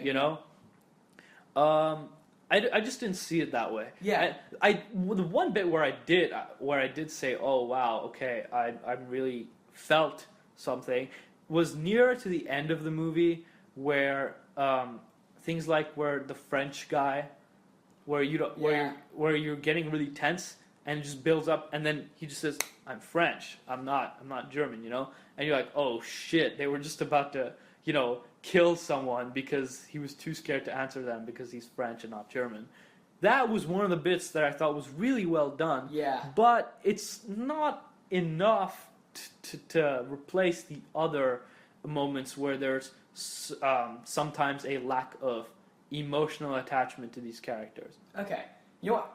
I agree with you in the fact that I feel like there was a lack of emotional attachment. But here's why I think that wasn't a problem, that was almost an intention, right? So I don't think the creators of this movie want you to be feeling like connected to each character. Yeah. I don't think they want you to be Okay. feeling like close to each character. Okay. I think they want you to feel like you are a part of the war. And That as a you're part of just- the war, shit happens. You do feel tense, yeah. You feel tense You when you're meant definitely to do feel feel tense. the tension. But when something bad Especially happens to with someone, like that clock ticking and all that Yeah, stuff in yeah. the back. So that was well done. they- it wasn't annoying at all, actually. Yeah. I thought I was getting bored of it, but they used it well enough they that used it really well. I feel like you feel tension when you're meant to feel tension, but you're just sort of like. But there's no personal shit connection. happens. Yeah. When something when I something would've bad still happens, you're like, preferred- I feel bad for what I just saw, but I'm kind of just tense about everything else right now. Yeah. I can't afford to care about that right now. I feel yeah, like I myself would have preferred still yeah over okay. what we It's not a traditional war movie. The traditional war movie does want you to feel very closely to the character. this doesn't want you to do that. And But I don't know. I felt like it tried to do that, but it just. do you? I don't feel like that's necessarily what it was going for. You know, Huh. I could be wrong. You just have to get and into the maybe guy's mind. Maybe I'm just giving it more credit than it deserves. Right. But I think, again, going back to what I said at the beginning, I think the movie's not about forming a personal connection. I think it's just about appreciating what Okay. these men had to go through. You know? Okay. I will say though, this movie was just. I don't know how many of the effects were practical or how many of the effects were special effects, but yeah, it was.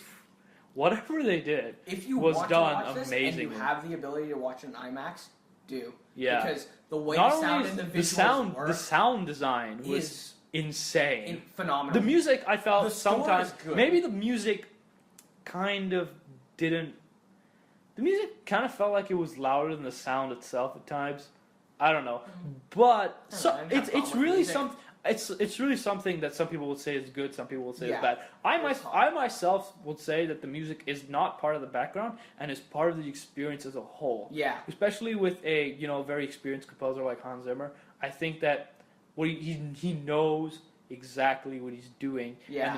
And this music isn't supposed to be in the background like other maybe a music in the Marvel movie. This movie is part of your experience. Yeah, You're definitely. living not only through the visuals but through the audio as well. If you don't, I know some people who may not be like common cinema goers may not realize what IMAX really does, but IMAX, the like surround sound on it, Yeah. the improved visuals, when you're watching something like Dunkirk, which knows how, Yeah. because if Dunkirk is not a good movie, the one thing that both Nolan and Zimmer know how to do is they know how to, Present and execute. yes. Yeah. Yeah.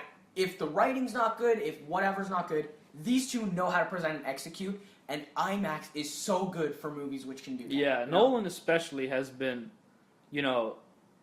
working with IMAX cameras and just like using IMAX for a while now.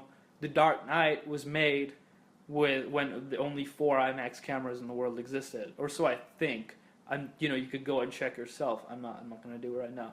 But the reason I know this, or at least I think this is true, is because they broke one of the cameras in the tunnel scene with the trailer and everything. So Yeah. this guy has been using IMAX since its birth or its creation, and it shows. and he's very well experienced with it, and he knows how to use the IMAX. Yeah. He doesn't just say, "Oh, this movie is now bigger and the sound is louder." This movie is being helped by IMAX. Yeah. Just like how a movie, a certain movie might have CGI in it, right? And just the whole thing is made out of CGI. But certain movies are helped by CGI. Yeah. And you can see this in movies, David Fincher movies, right? I don't know if you've seen many, but Captain Christian did a video on this, and I really think you should go watch it. It's basically about David Fincher and his use of special effects in movies, and how he uses them not as something to annoy the audience, but as something to basically aid the experience. And make the movie better. And holy shit, I did not know this, but David Fincher uses a lot of CGI that you do not notice in his movies.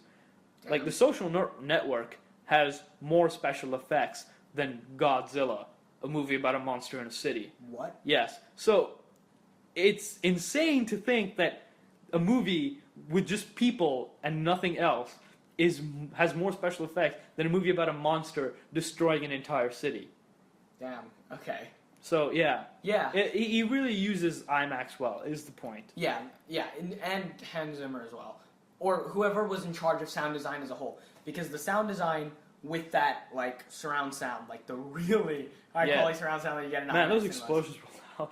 Dude, yeah, and the direction, you really felt the direction of them.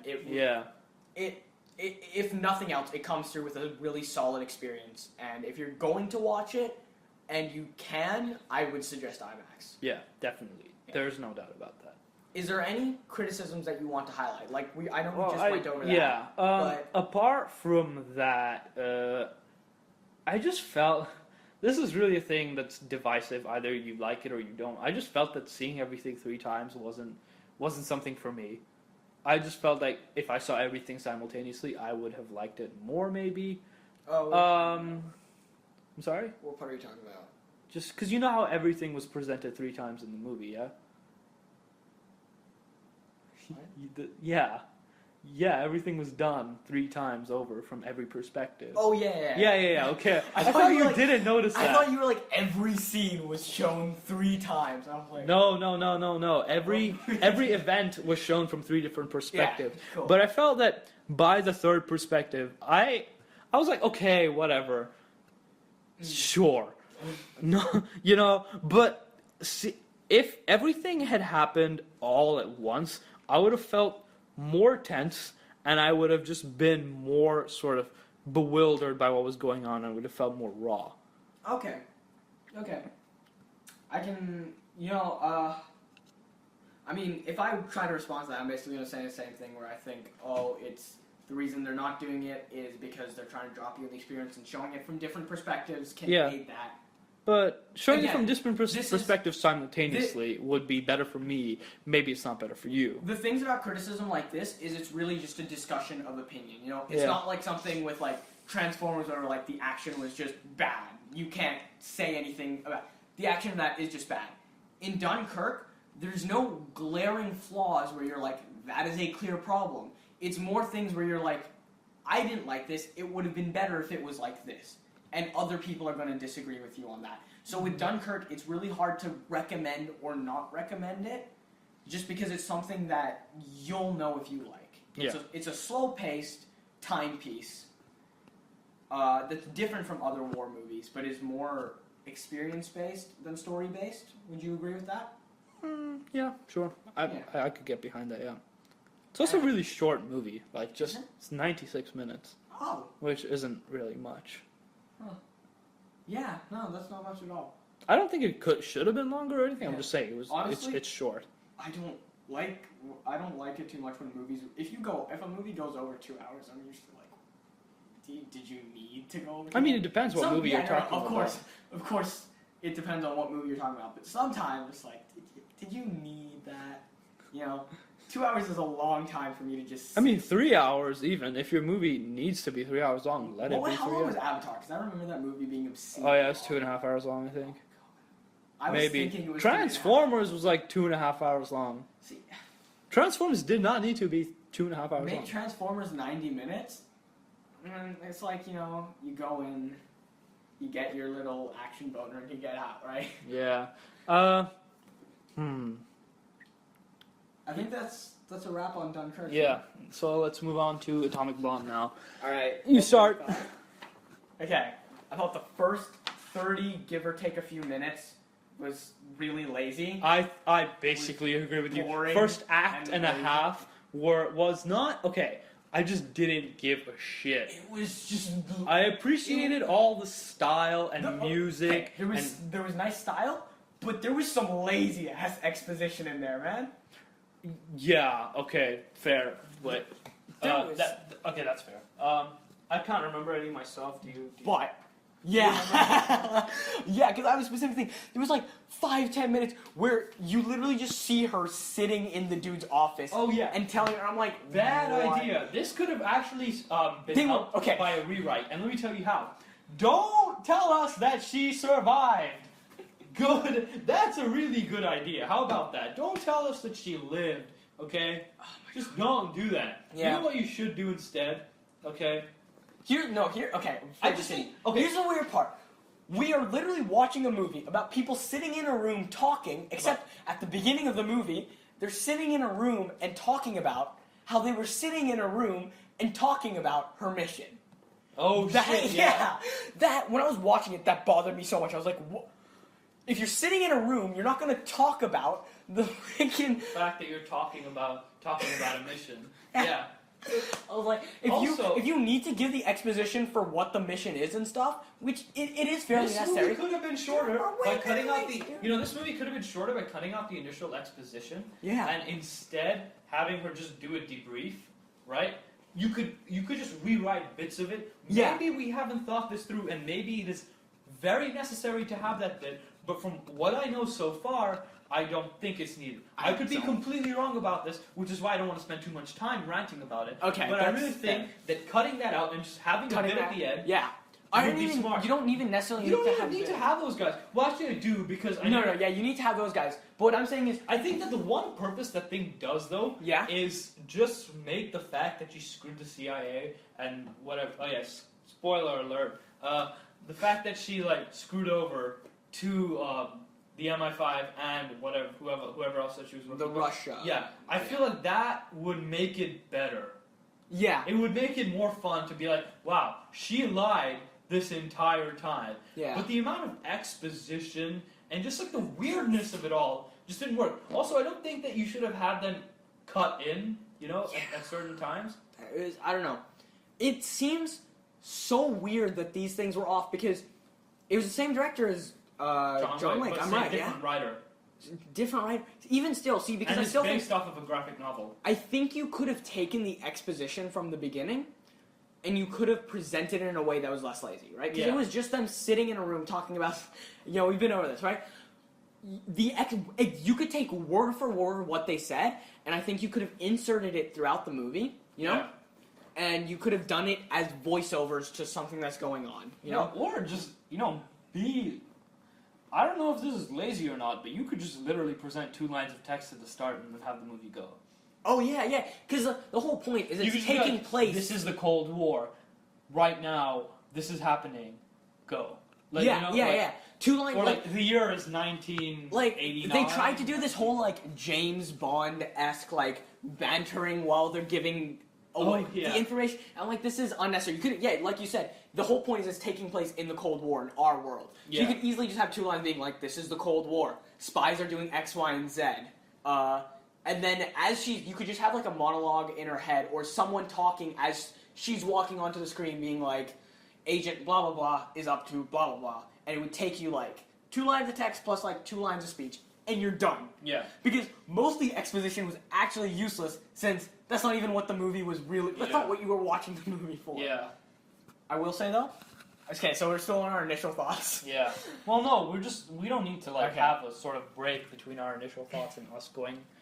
moving. After we got through that, after we got through the initial sludge, Yeah. it kicks in, Yeah. and it kicks in You care. so hard. hard. You care. I feel like there was a point in the Oh my movie. God. I don't remember which point I this don't was, remember which but one. I remember saying, "Okay, now I actually care." Yeah. Not about the fact that the Cold War might go on for another 20 years, but the fact that she might die, or just like I just want to see what happens now. Yeah. I am more interested in what's going on, and that It scene. just kicks 0 to 100, and it's so much fun. Yeah. Okay, everyone in the cinema is like tense during all the action scenes because it's really tense and well-made action.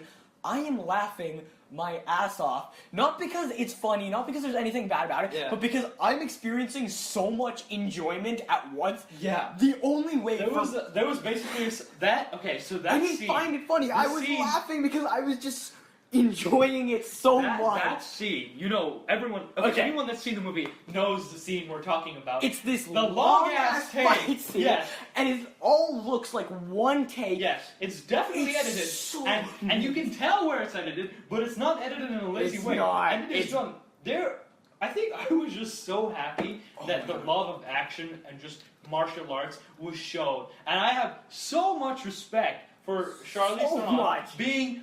Not only Charlize Theron, but literally anyone who's involved in shooting this film or just being part of the fight choreography and stunt team for doing what they did. But It was I will beautiful. say that I have respect for Charlize Theron for being one of the movie stars that actually does her own shit. You You might not like Tom Cruise, but you gotta appreciate that the guy does his own shit. Yeah. He was hanging off the side of a plane. You gotta love Keanu Reeves for fighting in John Wick. Oh my God, you gotta love these guys. I don't know what's her name. Charlize Theron. Whatever. She is amazing in this movie when the fights go. Okay, so you said it's beautiful. Like I love its appreciation for action. I would say it art, takes it a man. step further than appreciation because it's different. It's not like John Wick where it's like kind of like cartoony. No. It's so gritty. The punches. You feel that when every time like something happened, like they got like, punched. Oh shit! I was like, I would actually cringe. I was like, oh my god. Yeah. There's one point where a guy gets. Okay, spoiler alert, it's not that much spoiler. Guy gets stabbed in the back and he's still fighting. You know, that happens in action movies all the time. Not even He that. hits his back into the wall and I'm like, if you got stabbed in the back, that would totally happen. Yeah. And he drops the person he's choking, he's like, and I was like, Yeah, okay, for any of you who don't know, this is going crazy, basically a guy gets a knife stuck in his back, and then the knife, he stands up, and like his back hits the door, and the knife goes while he's trying to choke someone. While he's trying to choke someone. It's crazy. Not only that, there's this bit where this my guy God. has a key stuck in his face. Dude, when that happened, I went, like, she went for it, and I saw that, I was like, oh. Me and my friend both held our cheeks, we were like, oh, God. Yeah, and also, I love the fact that God. she literally uses anything possible. Yeah. You know what, I like to compare this to this part in the Dark Knight Rises, where you just, okay, now the action is a lot better than in the Dark Knight Rises, but there's this bit no where action I've ever seen as good as this. Right, okay, so Nolan, right, okay, there's two movies I like to compare this to that are wildly different from this movie. One, right, is The Dark Knight, where there's this bit where Batman and Bane are fighting outside like some really Dark huge Knight Rises. Yeah. Where Batman and Bane are fighting outside this like building, there's like all these thugs fighting. Yeah. Nolan didn't do anything special. He literally just held the camera and let them hit each other as hard as they could. Oh. And that shit works. When the action looks like it hurts, that's when you really appreciate it, right? This movie does it better than John Wick because John Wick is gun fu, right? Yeah. It's the art of shooting. Like, when I saw something happen to John Wick in the movie, I was like, oh, damn. That is awesome. I didn't feel it, though. Yeah. I felt the punches. You know what else I like to compare this to? What? Pineapple Express. What? Okay. You know that fight scene in Pineapple Express? No. Where Red, James Franco, and Seth Rogen are fighting. Oh, okay, Oh, you God. did. Yeah. You felt it in that. I don't know what, it's like just the way they grunt and the way the environment around, this doesn't feel like, you know what it feels like? It feels like It feels like a real ass fight. It feels like a real fight where they're just hitting each other as hard as they can. They don't care about skill. They are very skilled. And They are skilled. But it looks like they don't care about skill. They're just beating the shit Yeah. out of each other. They're, like, okay, at first she's like pulling off some cool moves, and then But she gets beat the hell out of her. The and thing she I was like about this is that as the scene moves on, you actually feel feel the fact the that she's fatigue, they get more and more tired, and they get more slow. And this is this is obvious at the end of the scene. God. They're both moving so slowly. Yeah, they're just like you can like And it's you almost- watch them at the start of the scene like pulling off these really skilled things. Yeah. By the end, you see in their body is destroyed, and Yeah. they're just trying to kill the other person before they die. Funny as to how destroyed they are, yet they're just still standing up and fighting. It's like I was watching her like there's this one point where both of them are just collapsing onto the floor. They're not even hitting each other anymore. They're staring right at each other, trying to stand up because they can't physically manage. And also, you know that. Wait, okay, I'm not entirely sure of whether this happened or not, right? Because I was just so bewildered. But right after that, right, does it cut or not? Because then there's a car chase where there isn't a cut for a while either. There's no cut. Right? There's no cut. She's she's like struggling to get up, and he's struggling to get up. Yeah, and then she finally gets up. Kills him, leaves the building with the guy, and then there's a car chase and there's just no. Obviously, it's edited. But you feel the fatigue from it. Like it looks like one scene, even though it's quite clearly a separate scene. Like in terms of storytelling, it's a separate scene.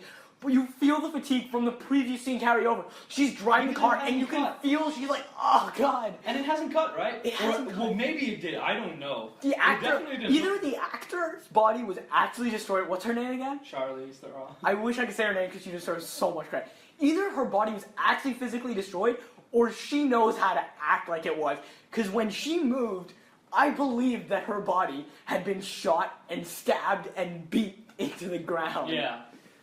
So yeah, there's our appreciation for that one scene that was masterful. Amazing. If again, that scene alone is a my masterpiece, right? If you look at that scene as a unit of filmmaking, it is filmmaking done right. Oh my god. Okay, like after basically as soon as the movie gets going, there's good stuff, then the masterful scene, and then there's good stuff for the rest of it. I'd say the movie still not miles better, but it's still slightly better because you're finally getting to grips with the story. Yeah. That is until, spoiler alert, they stab you in the back and tell you that everything you've known so far is wrong, and then, but it's still, it's good. It's good. Yeah, I like it.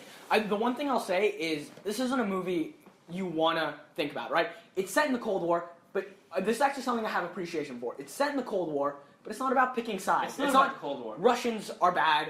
English and American are good. You don't know which side to pick is the thing. Yeah, the movie is just basically, this is the Cold War, spies did terrible shit, enjoy our masterpiece of an action scene, and here's a story to do with... Here's a double spy story, just because we're doing a spy movie. Also, right? You need to realize that isn't the only action scene in the movie. You gotta...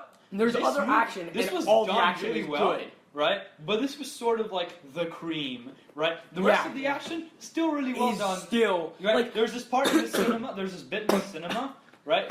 Still really well done. Yeah. Okay? Look, if you cut out that bit, the movie as a whole would be a lot worse. But if you had the action that's throughout the rest of the movie for the entirety and not this amazing one scene, we would still say the action as a whole is top notch. Yeah, right? No doubt. This not only is the not action, top notch, but the filmmaking. This is the kind of thing, if you want to learn how to do action, break down that frame by frame, right? Yeah. Not even frame by frame, actor by actor, movement by movement. Because all of the actors, it's not just the shooting, right? It's not just cinematography. The actors deliver the performance, you know? Yeah. Oh my god. So there's that. Okay. I'm going to get into some, like, kind of nerdy... With the music stuff, right? The music stuff, yeah. So, if you're into pre-2K rock, if you're, like, semi-into it, then there's a lot to appreciate here. Do you know the song Red Balloons? Dude, I don't know shit. Okay, 99 Red Balloons, whatever. So, it was a song that played multiple times, but they did something really funny with it. So, wait, which one is that? I'll play it for you. What were the lyrics to it? They played the German version. Oh. Okay, so basically, 99 Red Balloons is I think it was a 1980s German song, right? Basically, it was a war protest song, right? Yeah. So then it made it big in the rest of the world when I'm not sure if the same band or it was another band did an English version where one of the verses is in German, right? Yeah. Anyway, so it's a decently big song. It's like a one-hit wonder sort of type thing. Most people who are into rock will know it, right? Okay, so they play this German version of it at one point, and it works for it because basically the basic plot line that they give you at the start is we're trying to stop the Cold War from extending longer than it needs to, and we're in Berlin. So 99 Red Balloons thematically fits really well, and it's a really great song, and the whole soundtrack is good. So you're like, okay, cool. Then they do something really smart. Yeah. It's a later scene, right? It's like low. It's you know when the French girl and the dude, you know when, what's her name? Lorraine walks in and the French girl's like dead on the floor? Yeah. And everything's like dark and low? Dude, yeah. They play a cover of 99 Red Balloons. Yeah. But it's done with super mellow music and like a really dramatic voice. Yeah. And that's really funny because if you listen to I'll play the...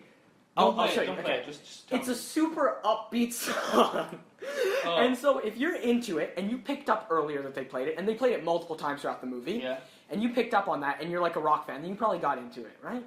And then it comes back later. Me and my friend, because we're both into it, and we both know the song, we look at each other as we hear the melody, because it's still in German, but we know what it is. Because they say 99 Luftballons, right? Because that's what they say in the German version. And we just look at each other as it slowly, and we laugh. And you can tell they did it on purpose, right? They knew what they were doing when they made that thing, and that's just so funny.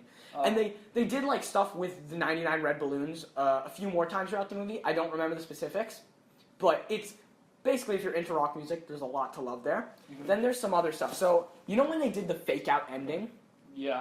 Basically, there's this point in the movie, spoiler alert, where they pretend it's the end of the movie, and they do like at the end of an action movie when you like zoom into the hero as they smoke a cigarette, and they play a music and it starts fading up.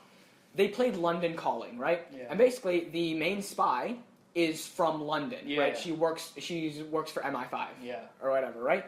London Calling is this punk rock song by The Clash, who are one of the biggest punk bands of the 20th century. And it's a really well-known song, and it's basically about London's popularity no longer being there, but you know, it's still London, right? I'm paraphrasing. I haven't heard the song in a while, but you know, so it's a really nice song thematically, just because she's from London, and you're like, oh, that's a nice patriotic note to end on. And it cuts out. We have the whole twist ending. Spoiler alert. And then in the end, when in the actual fade up music, they play Under Pressure by David Bowie and Queen. And David Bowie and Queen, David Bowie's British, and Queen was an American band. And so, you know, put together the themes of the movie. I thought it was really neat how they went like, fake ending on British. Nope, turns out she actually was an American spy the whole time and tricked everyone. Yeah. Here's a fake out song that sort of works with it. Yeah. And I thought that was really good. And Under Pressure also works thematically because the whole movie, Lorraine is under a huge amount of pressure. I mean, rock, puns, and like little weird thematic joints aside, it's the nice. soundtrack as a whole is really, really well A lot chosen. of love was put into this movie, is basically Yeah. what we're saying. Yeah. They put the soundtrack was not just, these are cool songs which fit it, right? Yeah. It was like, we're gonna, you know, like, again, back to the 99 Red Balloons, they like specifically decided, alright, we're making like this little joke in the middle of a super serious scene. Yeah. You know? And it's so, I've never seen a movie do it before, where they're having jokes with the soundtrack, but the scene itself is meant to be serious, you know? And I enjoyed this movie at the tensest moments. I was laughing my ass off. Sometimes because there were jokes with the soundtrack. Do you think that ruined it for you or not? No. Okay. I was laughing because sometimes, like, in the action scenes, I was laughing because it was so brutal. I was enjoying it so much, but I didn't know how to express it, so it was like an awkward type of laugh, like, you know, it was just like, I was enjoying it so much, but it was so brutal. Yeah. I couldn't help but laugh. Yeah. And then at other points where there were like jokes in the soundtrack, it was this weird disconnect between the soundtrack and the visual, but it was purposeful and it worked because this movie doesn't care about politics, it doesn't care about sides, it clearly doesn't care about its story because honestly, This could have plot holes, who knows? we don't, I don't know. we're not going to think about it. We probably would find plot holes if we gave it enough thought. Maybe we wouldn't. Maybe Maybe we wouldn't. I honestly think we would. But who cares? It doesn't care about that. This movie is just like, come in, slog through the first half an hour, and then enjoy the shit out of yourself. Yeah. And it delivers. Yeah. I love this movie. Yeah. Okay, so time for ratings. You go first, because... We gotta rate Dunkirk then. Yeah. Alright. Dunkirk? Would you recommend it to everyone? Yeah. I would say... I would say if you buy a ticket to watch it, you won't regret it. And if you're into wars and history and whatever, then definitely go watch it. Yeah. And try, if you can. You? Rating? Yeah, 7. 7? Damn. Just because of Again, like I don't like my numbers. problems with the movies. I don't think that a general sort of... I think a lot of other people would rate it differently. For me, 7. Alright. Atomic Blond. Atomic Blond? Go watch it. Yeah. It's so much fun. Me, 8. It's ridiculously fun. 8. Just because whatever they did was amazing. Alright. As a quick round off, you know what? I think we've had a very good summer this year. I know in terms of box office numbers... It's been good, but not as good as 2015. What was 2015? Jurassic World, $1 billion. Fate of the... no, I'm not talking about money. Furious I'm saying, I know the box office has been kind of disappointing. Oh, right. But I think the movies themselves have been great. You know, we got the Baby Driver. Okay, I think that the mainstream movies have been really good. Really solid, yeah. Right, compared to mainstream movies, perhaps in 2016. Yeah. You got shit like Ben-Hur in 2016 that cost $100 million. We got Suicide Squad, which Yeah. I actually enjoyed, but whatever. We got Dawn of Justice, which... Well, that came out pretty early, actually. I'm not going to count that as a summer movie. Or even if you do, it wasn't very good. We got our 2 superhero movies of this summer, right? And we're going to get another one soon enough. Not summer, but November. Yeah, okay. But our 2 superhero movies of the summer were Spider-Man and Wonder Woman. Both of them were different and solid movies. Yeah. Guardians Volume 2, I haven't... I haven't seen Guardians Volume 2. Neither have I. Apparently it's not great. Really? I mean, it's not as good it's not bad. It's not bad, but it's not as good as the first one. Alright. I still think that there's no horrible trash. Or maybe we've just managed to avoid all the horrible trash. Yeah. I mean, the Emoji Movie did come out. Annabelle Creation did come out. But What and I I'm don't saying is, think like, that... I don't feel like at the end, like, I feel like summer season is where a bunch of just popcorn blockbusters come out, Yeah. and there's like, Well, it's just like it's always... it's just like big budget, and it's not that, it's not Well, like I mean, amazing movies, you know? I mean, it's a fixed schedule. January, Yeah. February is where you dump all your trash.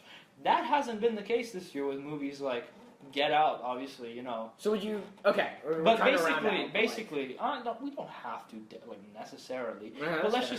let's just say that January, February are when you dump your trash. March to I mean, they dumped Split, and that makes up for all the trash. Yeah, well, they put the Bye Bye Man in there. They put a bunch of shit in there. But basically, you're supposed to dump all your trash. Yeah. March to April is your summer build-up where you put good like sort of blockbusters that aren't necessarily your $100 million projects, but your 50 millions whatsoever. May is when summer kicks in. That moves on till about August, September, I don't really know. November, It's kind of like December. dry, like Well, the first few months of like back to school and stuff. Yeah. Pretty dry. for November, movies. December award season with a bunch of movies trying to cash in on the fact that there's no mainstream films out. So yeah, Yeah. I don't know. I honestly, I feel like not in terms of numbers, but in terms of quality, we had a good year, or at least a good summer. every year is good for movies. You can't say any year is bad for movies. I There's know. always going to be a good I movie. feel like this summer specifically, every I've seen summer, particularly I don't know, good I've seen- movies. Every summer has been good. Well, okay, we just like listed off 2016 the mainstream movies were. Yeah, but not all of them. Some of them are good. I mean, I can't remember any because I don't. My remember. point exactly. But I can't remember any movies from 2014 that were good. John Wick, but that didn't come out in summer, so. My point is basically that I think, this is just personal opinion, I think we've had a good summer. I think every summer is good. Really? I think every year is good. If you say a year is Okay, bad, I think every year in movies is definitely good, right? because no matter what, there's going to be good movies. Yeah, but I feel like summer's been better than usual. Just me though. Whatever. Okay. All right. Well, bye.